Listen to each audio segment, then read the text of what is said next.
You're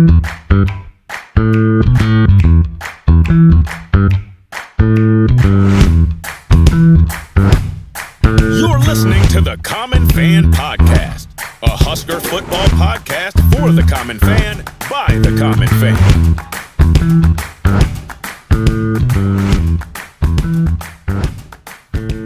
Welcome back to the Common Fan Podcast. I am TJ Burkle, as always, with Matty Owen Sr. and Geoff in Lincoln.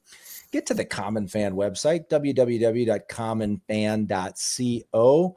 There you can find all the episodes on YouTube, find them on all the audio platforms, see all our written articles, and follow all the social media accounts. So get to commonfan.co and make sure you're subscribing on YouTube at the very least. All right. Sign up for the newsletter while you're on the website as well. Damn right. You can also go to silliesco.com to get your Common Fan socks, SILLIESCO.com. Get your Common Fan socks, and the promo code GBR for life, GBR number 4 LIFE, will get you 25% off any sock on the site. They have all kinds of fun stuff beyond the Common Fan socks. Obviously, you're going to get your Common Fan socks first, put them in the little cart, but then you can look around. You can look around, see what other colorful options they have. So get to silliesco.com, and you can see all the fun socks they have there. Fellas, fall camp is upon us. Yes. We got a week of fall camp. A week of fall camp in the books. It's August. It's August. The Nebraska football team will play a game this very month. We've almost made it, guys. I mean, it feels like just a few days ago we were talking about, okay, we get through March, we got March Madness and then the Masters, and like it feels like that was just a few days ago. Here we are. We've done it. And was every one of those days easy?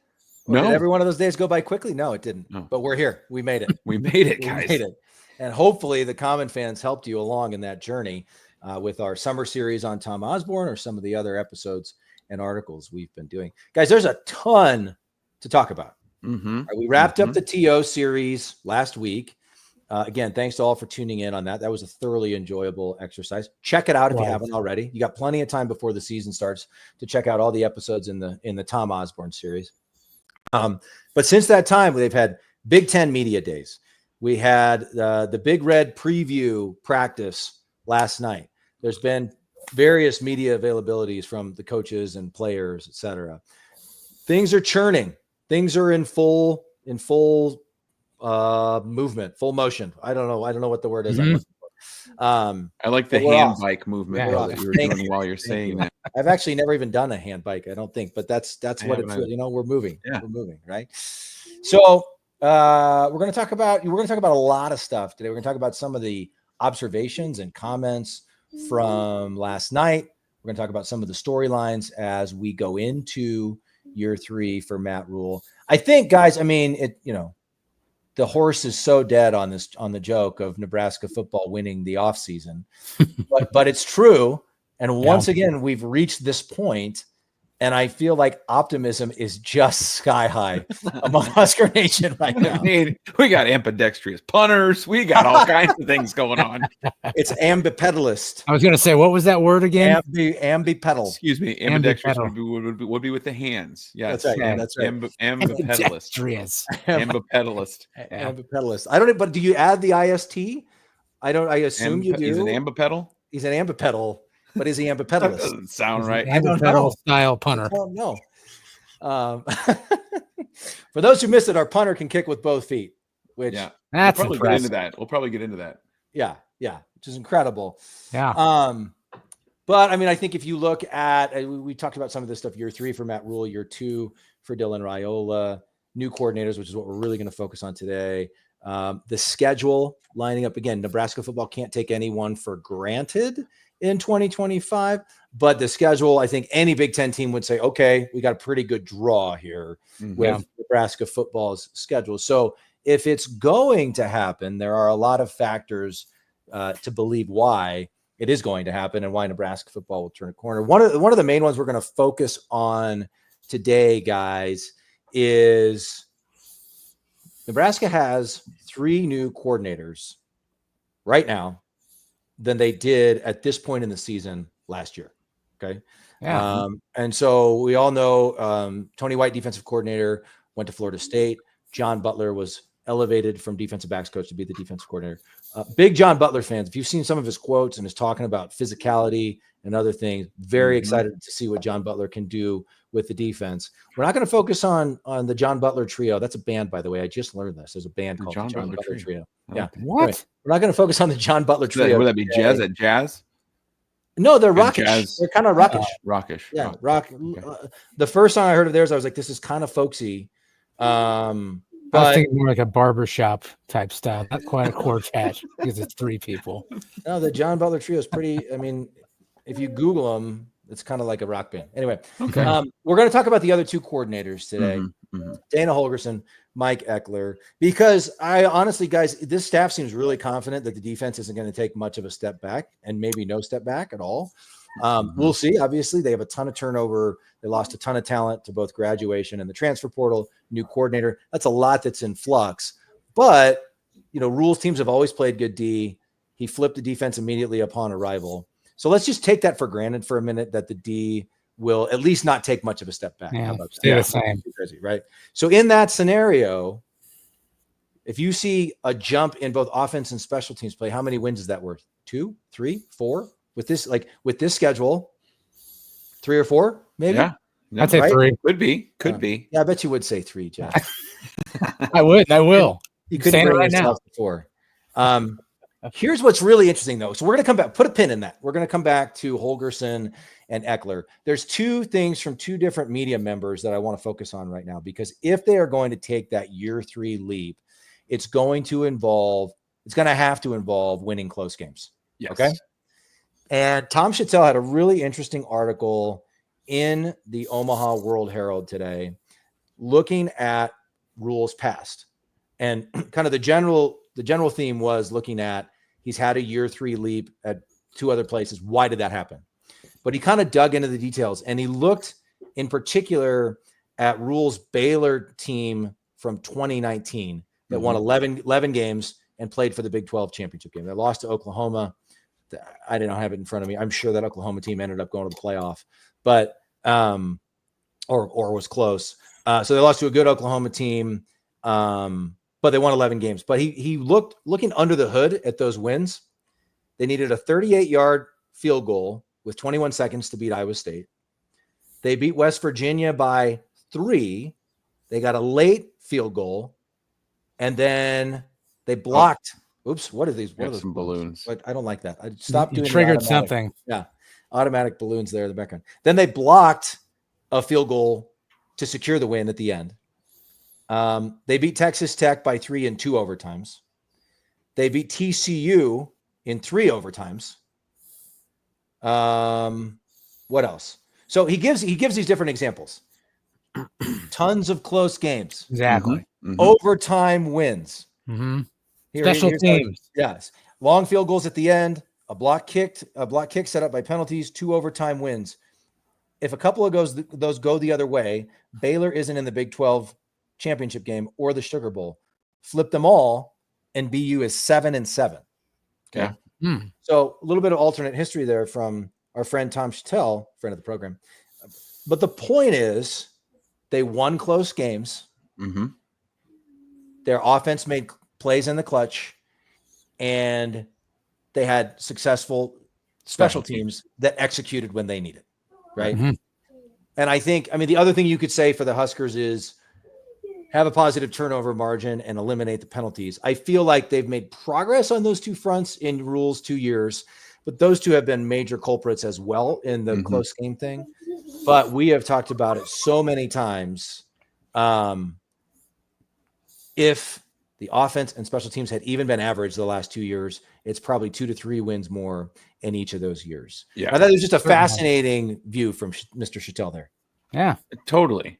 And that's the hump we've been trying to get over for how many seasons now, is the close games thing, right? So yeah, but here's the thing too. Even if you don't flip all those, you flip half of them, and you're a 9 wins. Exactly. So it's what we keep saying. If we can just be average in some of these things we've been so bad at, things could be so much better. Yeah, we've been touting that on the show for months now, because this season, we're not blowing the doors off every team that we play. We're guaranteed to be in a lot of close games this year. So that's exactly what we need. That's the remedy to our illness right now. Special teams and coming up clutch when you have to.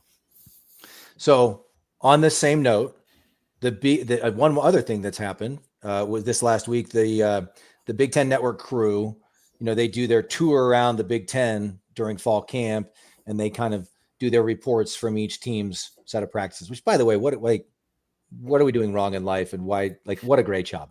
What a great job that would be. No. And then you spend your Saturdays just going to college football games. I mean, obviously they're announcing and they're working, but we obviously missed the boat on something. Yeah, we did. But Jake Butt, former Michigan tight end, now Big Ten color analyst. By the way, that's kind of funny. His Twitter handle is @jbooty88. Anyway, it's good. I don't know. That's kind of funny. Whatever. Anyway, so Jake's last name is Butt. Yeah, right. Exactly. Okay. Yeah, exactly, Jeff.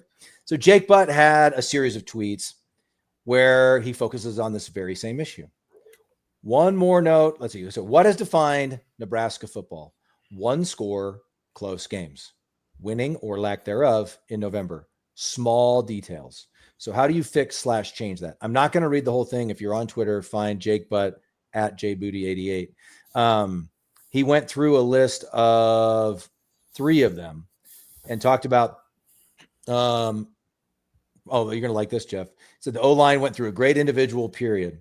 Mm-hmm. Great. He said, group looks big, but lean, athletic. He mentioned Rocco Spindler saying he wants the group to win the Joe Moore Award for the best offensive line in the country. Coach blows the whistle. Team jogs out onto the field without enough energy. He blows the whistle and sends them back, makes them do it again. Right. Yeah. Here's what Bud says. On the surface, this may seem silly, but it isn't. It's a mindset. You want to practice being those dudes. So when it's the fourth quarter in November, you can break the huddle with your shoulders high, calm but energized demeanor, and watch the opposing DL be the ones on their knees or having their hands on their hips. Right. Yeah.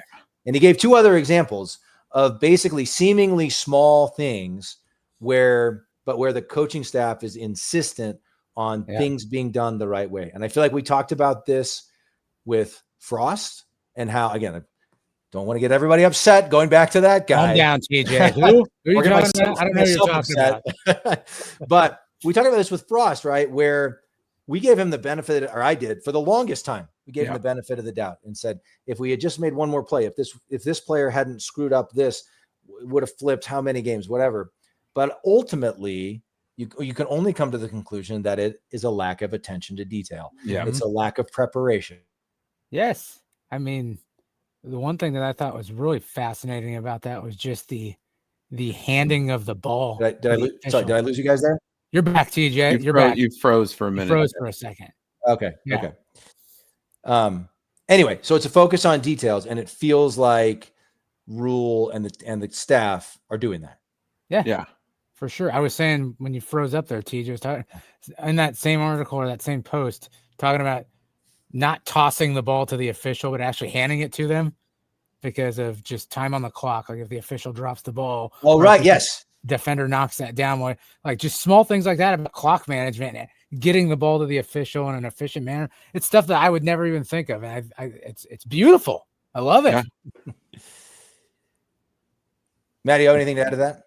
No, I mean, obviously I think that's all that stuff's great. And I think it has been something that's been lacking, just doing all the little things right. Like that in the end, I think JBooty88's 100% right. Like that's going to pay off in the end when you prioritize doing all those little things right. Like getting on the field in a timely manner, handing the ball to the ref. It's 100%. I'm with you guys. I'm with JBooty.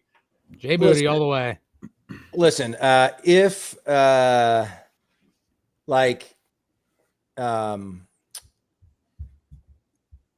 don't know if you're going to spend time on Twitter and go through JBooty's Twitter account, either he is a true believer in Coach Rhule in Nebraska this year, or he knows how to toy with Nebraska fans' hearts. Yes, because he said lots of things that he even posted a picture in response, like following up on that tweet about, the offensive lineman shoulders high in the fourth quarter. He reposted a picture from the 94 season, 95 Orange Bowl, that's very famous that we've all seen of the Nebraska offensive line standing there while all the Miami guys are taking a knee during a timeout. The boys. So, but like Jake Butt may not. I don't know how old was he when that game happened. Like 5.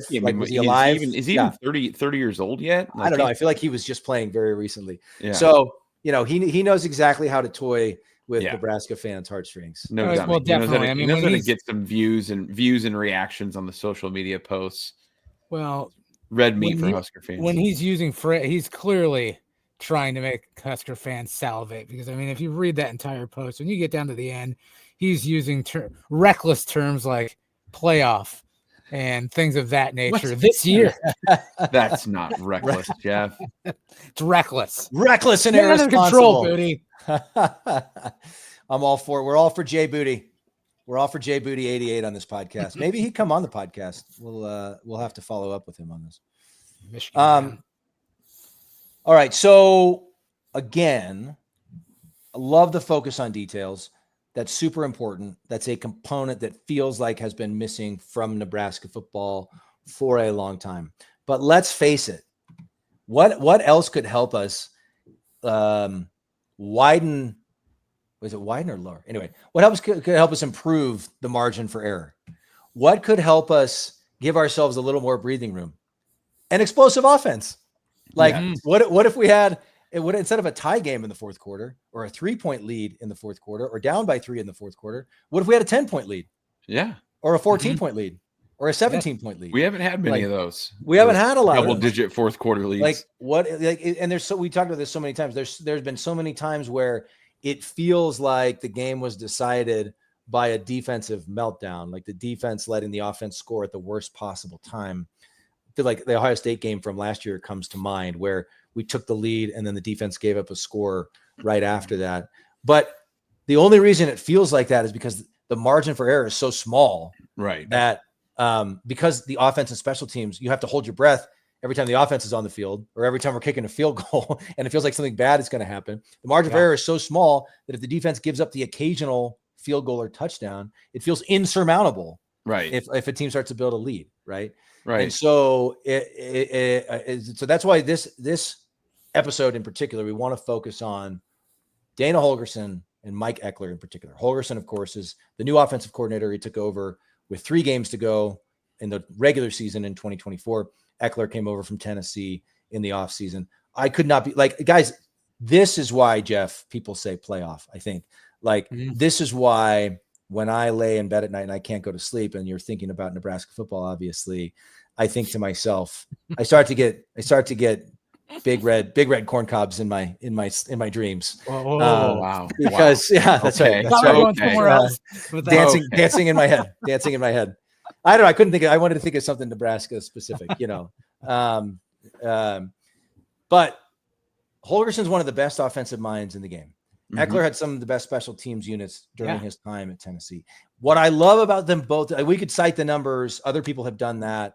What I love about both of them is the injection of swagger and energy, right? Holgorsen's just got some swagger. He knows who he is. He knows what he wants to do.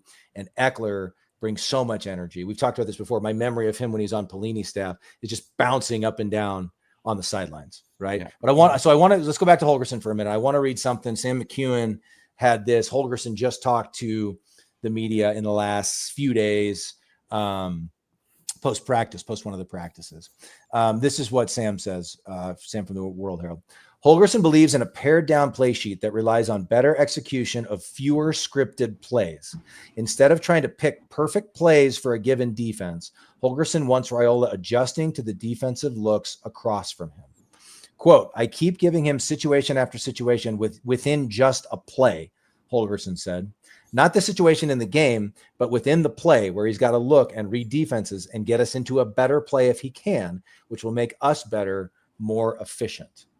I love that so much, where it's a football thing, I'm sure, and people who are a lot smarter than us have done it with great success. It never made sense to me to hear like guys like Riley, or even I think Satterfield did it, script their first 15 plays. Exactly. Like I always never made sense to me. That was always absurd to me. Like that, what the hell are you thinking? Like you're reading off a play sheet and that's all you're doing. Like that, how is that even coaching?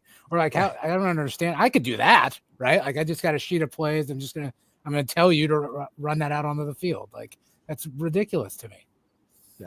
Yeah. Well, and I've never been a fan of scripting plays, period.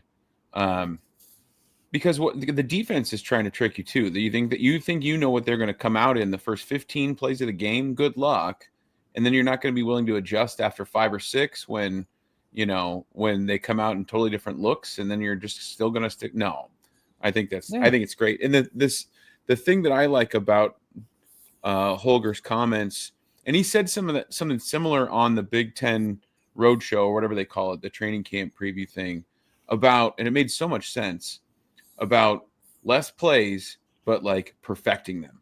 Okay. And we just got done with the Tom Osborne series. Like, guys, we did not run complicated stuff under Tom Osborne.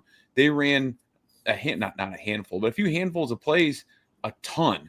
And then they were able to run different things off of those plays and make the defense. And the other thing that Holgorsen said too was he kind of alluded to, like, now we've got a few more dudes that when we run these simple plays, it's just about getting the right guys the ball in space, and then they turn into big plays.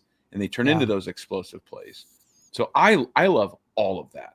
Like, why do you have to have this massive playbook? And you can run all these different things. If you're not running any of them all that well, what's the damn point? Like, run 15 plays really, really well, and then you can run things off of those 15.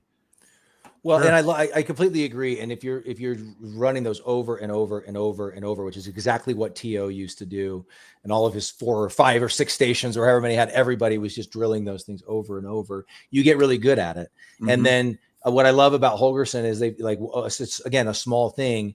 They were specifically practicing in practice, dumping the ball off instead of taking the sack, right? Yep. It sounds silly, but like we've seen quarterbacks make catastrophic mistakes in recent years that cost us yards, it cost us games, whatever it might be. The other thing I feel like happened, and again, we're not exactly X's and O's guys, but you would read about it after the fact, or coaches would talk about it after the fact, is like late in the game in a critical situation, big brained offensive coordinators would dial up some play from deep in the playbook, right? That nobody had run. And, they may have ran it in practice 4 weeks ago or something. Yeah. And look, I get you got to have expectations, and these guys are major college football players and they're expected to execute or whatever. But let's be real, like that's not going to be a high percentage success rate. No, if you're pulling a play from way back in the playbook that you haven't worked on regularly, whatever. And we haven't had good enough players to just go make that play, or big enough difference makers. Let me say it that way. Yeah. So I just love the Holgorsen approach. And I think also it sounds like it's a good fit for Dylan Raiola in particular.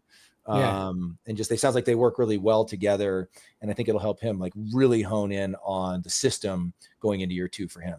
But what you said too, TJ, like the swagger that Holgorsen and Ekeler too, different, but totally different types of swagger. Like Holgorsen is just so damn cool.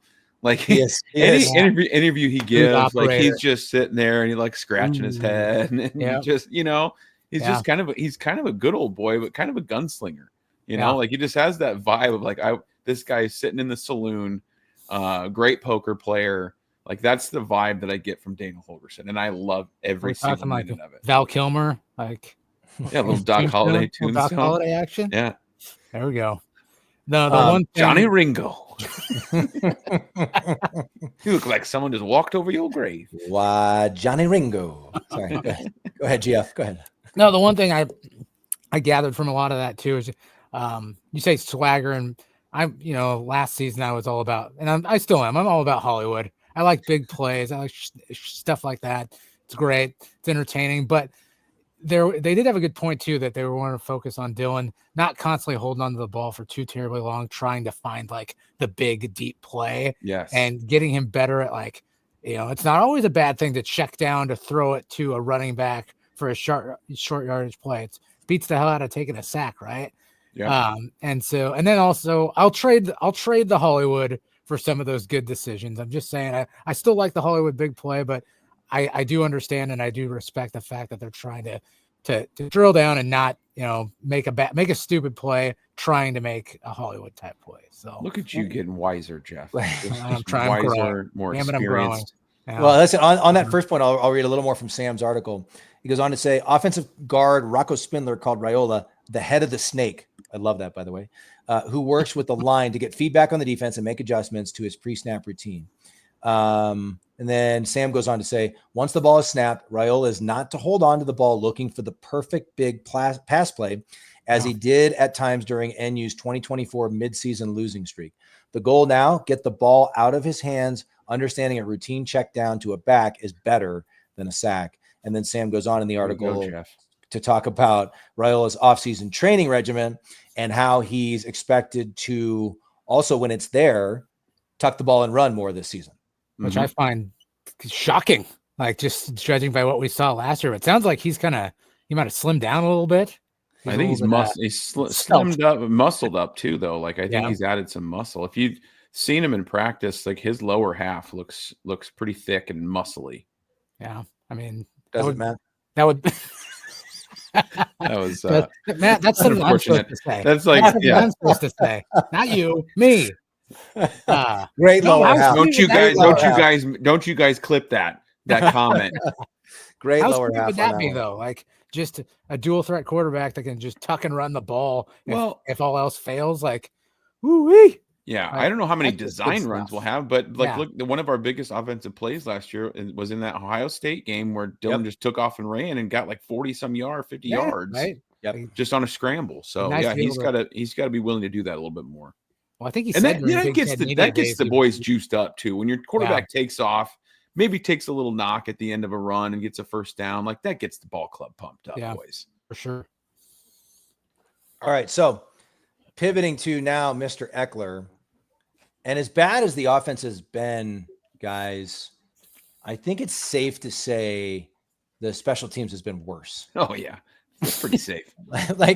And also like the offense is just sort of like impotent and non-productive, whereas the special teams just like continues to make mind-numbing, embarrassing, hard to fathom, like mistakes even that cost us games and are literally like our high school team didn't even do that. Yeah. So I'm going to read a little blurb. It was from one of the Tunnel Talks recently, which is Husker Online's. They do like a Friday Tunnel Talk. This is for subscribers. I think it's okay to quote because I think I've seen a couple people post it on Twitter, and I'm just going to quote a very small part of it.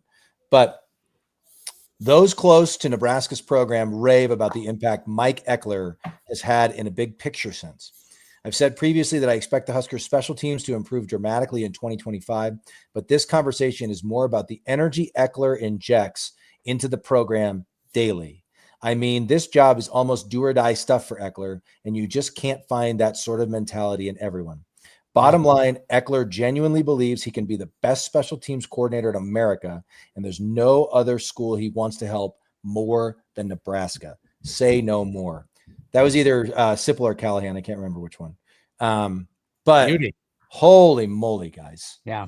Right. When you talk about energy with him, Owens, I know you know who Steve Ballmer is. He's got like that Steve Ballmer energy. You know what I mean? Like it's pretty cool. It's pretty freaking cool. Yeah. Like Windows launch party dance him and move. Bill Steve Gates, Ballmer. like just high energy. Like you posted that picture, Owens, on Twitter X. I think with his headset with like the blood dripping down his forehead. He used to do that. Well, so I'm sure what happened to the story of that photo is he used to headbutt like players with like they'd have their helmet on and he'd like headbutt them to get them pumped up. And I think he did that at Tennessee and just opened up a little gash.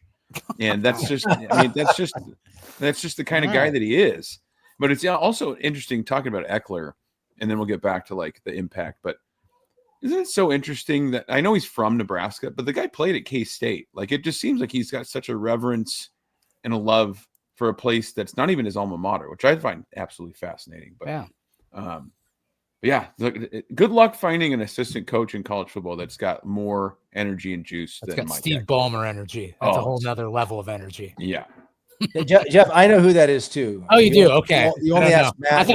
I thought you just followed specifically Husker football and Cubs baseball. You only asked Matt for some reason, but I know things about the world. Okay, I was just making sure. Okay. If I know that's a professional wrestling reference. Okay. R.I.P. Hulk Hogan. Here's the other thing, guys. I love to hear the positive impact just on the psyche of the team.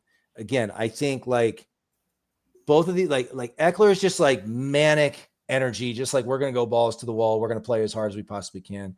And I feel like with Holgorsen, he's like we talk a little bit swag, not a little bit. It's a lot of swagger, a little bit of swashbuckler. And I think a little bit of hey, who cares? Who cares if it's snowing? Who cares if we got to play on a Friday night after a Saturday of traveling? Who cares? Let's go and win this thing. That just I feel like too much in the past, even from some head coaches, there were certain things that sounded like excuse making. Excuses. Yeah. Right. And I feel like Holgorsen in particular is just going to have this, just go and do your job. Right. Yeah. And I think not to say that Rhule hasn't had that, but I just think when you combine Rhule's leadership with the energy and the swagger that both Ekeler and Holgorsen bring, it's going to be powerful, guys. It's going to be powerful. One specific special teams note, Michael Severe had a series of tweets after the Big Red Preview practice event. Really interesting. So there's Tristan Alvano, who battled injuries last year. He was kind of forced into duty in 2023, battled some injuries last year. There's, of course, Johnny Hole, who was very effective at times last year and then had some misses last year. But again, some of those were marked by bad snaps and other things that were really not his fault. So we're not sure exactly how to assess that situation. And then there's this other guy, Cunanan. Kyle Cunanan. Is that how you pronounce it? I don't know. That's how I've been saying it. He's listed as a sophomore. So he spent 2 years at Charlotte, and then he spent the 2025 season at Cal, and then transferred to Nebraska. This guy, I'm sure I read about it at the time, but he's kind of flown under the radar. Listed as a sophomore. Curious where he's going to fit in. But here's Severe's tweet. Place kicker, I'm cheering for Alvano, but Cunanan has ridiculously high ball flight, parentheses, booming leg. All three of the place kickers were perfect last night, music to common fans' ears. Yes. From around 42, 43 yards. Hole seems back from his spring injury. And then he says, punter Archie Wilson could be a weapon pinning opponents. So just some on the ground, we weren't at the Big Red Preview practice, but just some on the ground feedback. I mean, just make field goals that you should make. Yeah. Yes. We haven't even, I don't know. When was the last time we did that? Maybe 2016. Been a minute. Drew Brown, maybe. Yeah. Honestly. Yeah. Evan Bland had another note on Archie Wilson. We mentioned this at the top. Nebraska freshman Archie Wilson is an artist punting the ball, doing it with both feet. And then in parentheses, Evan says, you can use the term ambipedal at a party. And then he says he does it with distance and accuracy. This was a guy from the Bland stands. That one was from the Bland stands. Straight from the Bland stands. This was a guy, I'm pretty sure I read this somewhere, or Rhule commented on it or something. This was a guy that Ekeler wanted at Tennessee. When he got the Nebraska job, he still wanted him and went and got him and brought him to Nebraska. He's a true freshman from Australia, right? Yeah. Isn't he a true freshman? There's an Australian kicking factory that I just found this out. There's an article about him. You just found this out? What about the Australian kicking factory? The guy there said in this article I read that, and I should be a better journalist and quote the article in the author. We're not journalists. It's a guy out of the Hastings Tribune. Go look it up. Anyway, you call this Australian kicking factory, and he goes, "What do you need?" And he's like, "Well, I need a rugby style." Okay, I got one for you. And then like, well, "What do you need?" "Well, I need a field goal kicker that specializes in longer field goals." Okay, I got one for you. Like that, they literally, it's made to order these schools, and there's 5 or 6 guys they put in the NFL. This Australian kicking factory. Incredible. Didn't Riley bring in an Australian punter, or that everyone was excited about, and it didn't work or something? I think so. Because of course. We'll blame Bruce Reed for that one. Yes, Bruce Reed. Oh yeah, made $450,000 to basically not do much at all. Sam McEwen would always comment, I think he'd do his laundry at the football facility, and then he would like just leave in the middle of practice, like after he had worked with the specialist with his clean laundry. Slings it over his shoulder. Well, see you guys later. I guess It was fun. we did our half Call hour it field goals and punting, and nice I kick. All right, guys, I'm gonna head out of here. I am beat, guys. I gotta get this full, tell you. otherwise it's gonna wrinkle. Oh my gosh! Anything else you guys saw out of that practice? Were they? Did I hear they were selling beer? Was that the dry? Was that the dry run for That's selling what beer? I was under the impression that this was the first event that beer would be sold at for Husker football Memorial Stadium. So if the Common fans have any input on that, shoot us an email, commonfangbr@gmail.com, or hit us up on Twitter. Let us know how the beer sales went. Were you there? Yeah, were you there? What did you think? I'd be curious too. I saw a couple things on Twitter, and again, I didn't put it together that this might have been actually happening last night. I thought it may have been teeing it up for the season, but I saw something on Twitter. I think it was Sean Callahan posted it. You could get 2 hot dogs and a Michelob Ultra for $19. If you wanted to just get those 2 with a pop, it was like $11. And then same thing with the Runza. You get a Runza and a beer for $19, Runza and a pop for $11. Everything is so out of whack, guys. With prices going through the roof. I don't even know what's real anymore. But my first thought when I saw those was like, that doesn't seem that bad. Terrible. Dinner and a Runza for beer and a Runza for $19. I'd pay that for the hot dogs for sure. The Runza, they need to be handing those freaking things out for free. I'll tell you that. Oh, get out of here. Here we go again. Slander. Put them back. Here we go again, Jeff. How do we? I can't remember how to do it. There we go. Common fan GBR. Oh, they're backstage, Jeff. Backstage. Adios, amigo. Is he done? Any price for a Runza. He is still going. He was still going. Matteo sent him backstage again. Okay, hot dogs. Yum. I love them. They're delicious. That does seem like a better deal, Jeff. 2 hot dogs and a beer for 19 versus 1 Runza and a beer for 19. But I do love Runzas. Hey, we got an email too. We should always remember to start off with this at the beginning of our episodes, which we never do. But we, especially throughout the TO series with some of our episodes and articles, we got a number of emails from many of you common fans. And it's always just delightful to hear from you. So commonfangbr@gmail.com. Don't ever hesitate to send us an email. We love hearing from you guys. Love hearing that there are people beyond just our spouses and our high school buddies who actually listen to this thing and enjoy the episodes. So always love the feedback, good, bad, or ugly. It's usually pretty positive, I might add. So send your emails. We love hearing from you. I would also shout out, I never know if people want their name shared, so I'm not going to share a name here, but a common fan sent an email during the TO series about Tommy Frazier, said he grew up in Greeley, Nebraska. His first memory, this was about, I said it was about T. Frage. I said that, right? My first memory of hearing his name was over the radio in a tractor while moving hay bales. You could tell by listening on the radio, something had changed. Like, how much do you love that? I get goosebumps when I hear that stuff. Guys in a tractor moving hay bales, listening about how Tommy Frazier just went in the game. He said his recollection was that it was his first start, but he couldn't remember for sure. So pretty dang cool. That's Nebraska right there, baby. Yeah, in a nutshell. Exactly right. He also says he's currently living west of Des Moines in Iowa. He says, I'm not popular here when the football topic comes up, but I fly the colors every game day, and my wardrobe gets very red when the football season starts. Let's go. Let's go. Love that. Way to represent. Hell yeah. We'll just call it, this guy's Dan. That's his first name. Again, we never know exactly. Dan from Greeley. Dan originally from Greeley. Thanks for reaching out, Dan. Yeah, great to hear. Good looking out, Dan. But we love hearing from all of you, whether you're engaging with us on Twitter or commonfangbr@gmail. Continue to engage and tell your friends too.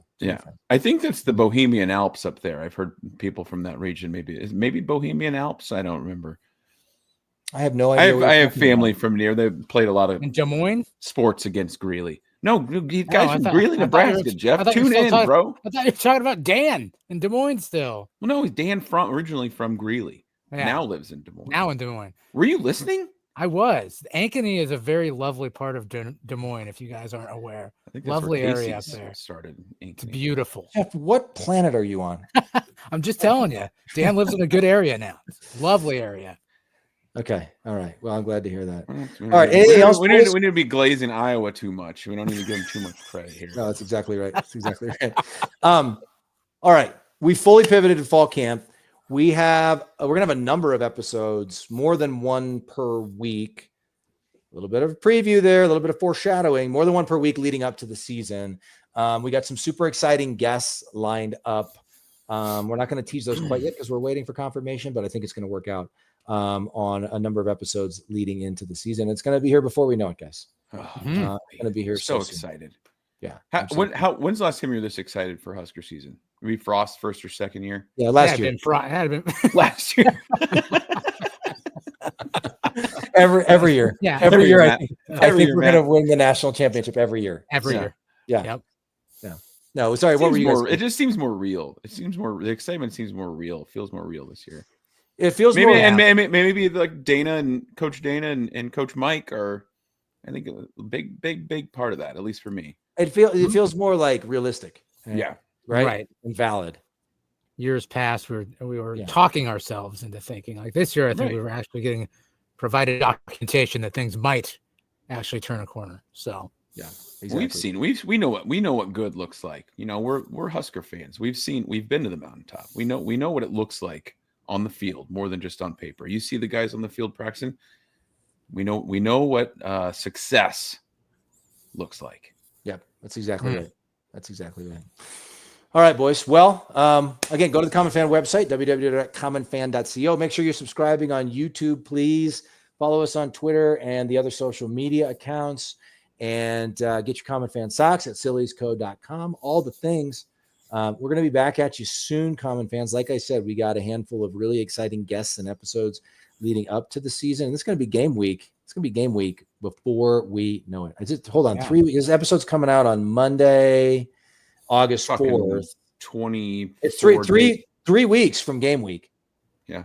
I mean, it's crazy. That's insane. Yeah. Can't wait. Wow. All right, Common Fans. Thanks for hanging with us. We'll be back at you soon. In the meantime, as always, GBR for life.